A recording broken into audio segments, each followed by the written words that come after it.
name is Max Walker-Silverman, and I'm the writer and director of Rebuilding, which will be premiering at Sundance 2025.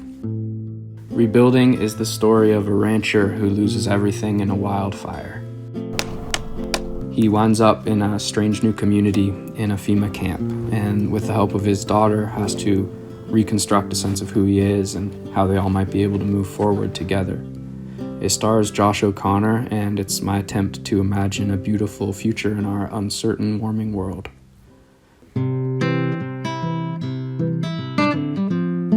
The movie was filmed in southern Colorado, where I'm from, and it was a really magical time making it with all of my best friends.